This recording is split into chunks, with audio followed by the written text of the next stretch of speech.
欢迎来到新闻频道。当您订阅频道时，演员们会很高兴。初恋男友杨洋因《红楼梦》与李沁相恋，为何年过30仍单身？为什么杨洋年过30还不结婚？恐怕他的初恋女友李沁脱不了干系。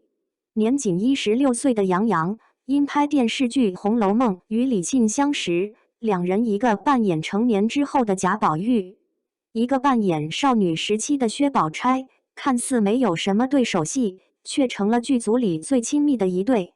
拍照时，李沁会不由自主地把头靠在杨洋的肩膀上，4个人一起看手机时，杨洋会跟李沁头靠着头，手握着手。当李沁想要租个女友回家过年时，杨洋直接反问：为啥不租个男友？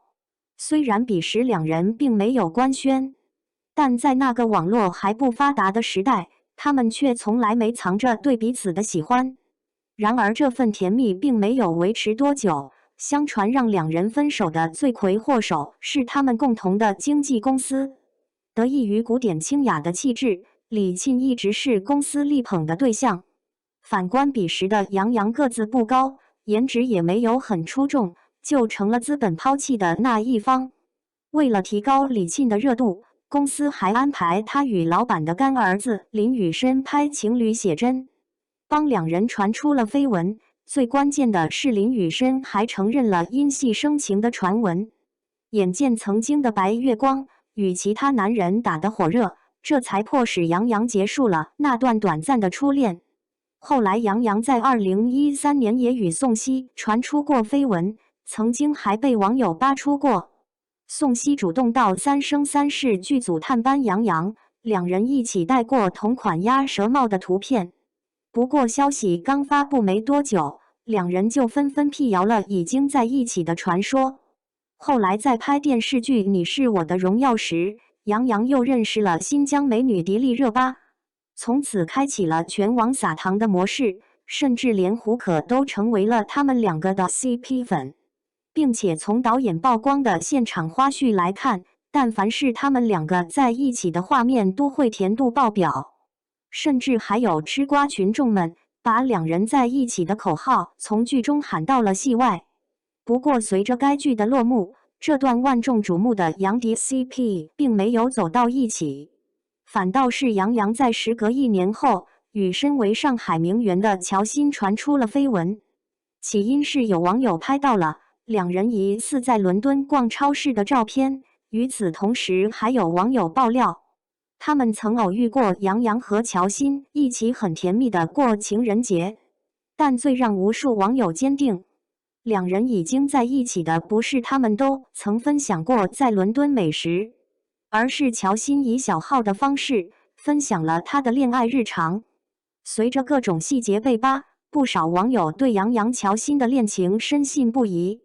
就在此时，俩人各自辟谣疑似恋情其实是假的消息。杨洋还说本就是同学，要好早好了。虽然杨洋是这么讲，但不可否认的是，这些年来关于他的绯闻也确实没断过。至于杨洋直到现在还没恋爱结婚，被无数网友怀疑与他曾在感情中受过的伤密不可分。虽然杨洋在爱情中吃了不少苦，但也只是伤到了心，而昔日的好兄弟却想要他的命。杨洋最后悔的不是拍《红楼梦》，而是认识了于晓彤。2010年，杨洋在拍完《红楼梦》以后，跟剧组一起去苏州开发布会。当主创团队在台上分享时，一直有人在台下喝倒彩，对方声称这是他看过的拍的最差的一版《红楼梦》，这可把导演李少红气坏了。为了留住颜面，发布会还没结束他就提前离场了。反观台上的其他演员们，自然也要跟导演共同进退。或许是因为气不过，当于晓彤从发布会出来以后，在人群中找到了那个挑事者，当众就要挥拳头教训一下对方。若不是一旁的杨洋拼命拦下，等待于晓彤的除了多增加一条打人的黑料，还有巨大的经济损失。然而杨洋这次的施予援手并没有换来对方的同等关照。甚至还体验了一把农夫与蛇的故事。时隔3年后，杨洋和于晓彤一起参加了一档名为《星兵驾到》的综艺。由于在上一场训练中失败，杨洋、于晓彤同其他2位队友被罚到毒气洞接受憋气考验。为了检验4个人在团队中的默契程度，节目组织在洞口里放了3副防毒面具，并告诉他们在辣演的时候，只要4个人轮流佩戴，就不会有任何人中毒。起初队员们答应的也很好，但在实际操作中却偷偷变了样。起初张宁江因为会憋气，主动让出1个防毒面具给其他3位小伙伴，自己则是用打湿的毛巾捂住口鼻。后来随着紫色毒气蔓延了整个山洞以后，张宁江开始不停咳嗽。当杨洋察觉到队友的异样后，主动摘下自己的防毒面具让给了张宁江。当杨洋在没人任何防护的情况下，在毒气洞坚持了5分钟后，也逐渐产生了很多不适应的症状。然而离他最近的于晓彤却没有一丝想要伸出援手的意思。要知道在此之前，杨洋还是他口中最要好的朋友。后来杨洋在毒气洞憋了10分钟后，还是教官看不下去，2度进入毒气洞救出杨洋。双脚无力，面色发紫，杨洋被拉出洞外的那一瞬间，震惊了现场的所有人。见杨洋中毒已深，教练赶紧用生理盐水帮他清理口鼻。在多次抢救下，杨洋终于恢复了面色，只不过还是留下了一遇到刺激气味就会不停咳嗽的终身后遗症，甚至还产生了非常大的心理阴影。或许有人会说，杨洋之所以遭受这样的痛苦，都是由于自己的硬撑造成的。殊不知他只是不想因为任务失败，提前离开亲密的队友。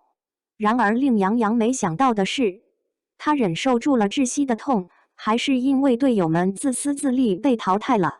可即便杨洋已经这么惨了，可老天还是没有打算放过他。杨洋到底有多惨？难怪明明条件很好，作品却不多，原来都是因为得罪了李少红。2014年，杨洋与昔日恩师兼公司老板李少红闹到了法庭。起因是李少红声称《盗墓笔记》剧组擅自启用了他们公司的艺人，并要求5大出品商做出相应的赔偿。当外界都以为是杨洋忘恩负义接私活时，怎料他却直接甩出了证据。据杨洋的律师交代，杨洋已经在2014年1月底向公司提出了解约。此后他是以个人身份参与了《盗墓笔记》的拍摄，与前公司没有直接的联系。但李少红也不是吃素的，眼见自己在合同上吃了亏，于是便在日后采访中诋毁杨洋不懂感恩。然而事情的真相果真如此吗？那还要从杨洋刚开始拍《红楼梦》说起。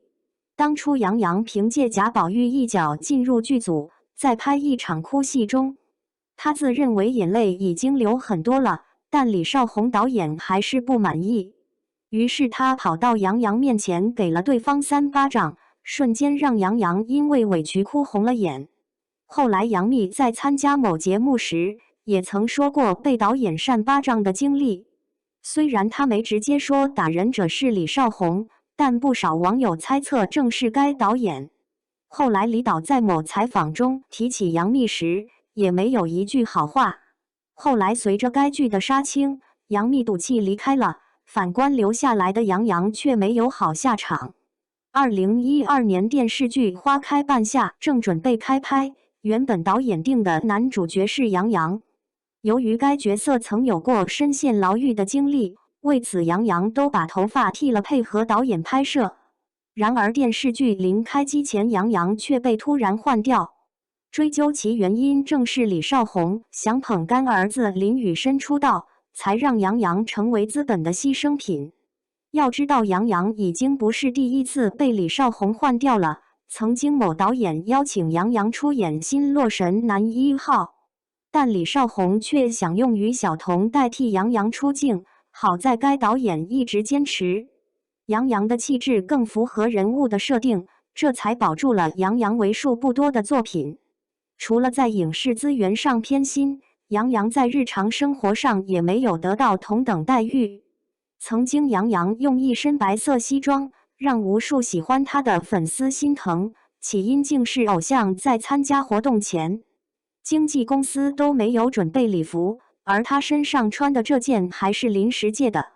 除此之外，还有网友扒出，杨洋出席另一场红毯穿的西装，不仅比同台男星逊色很多，还是用双面胶补过的。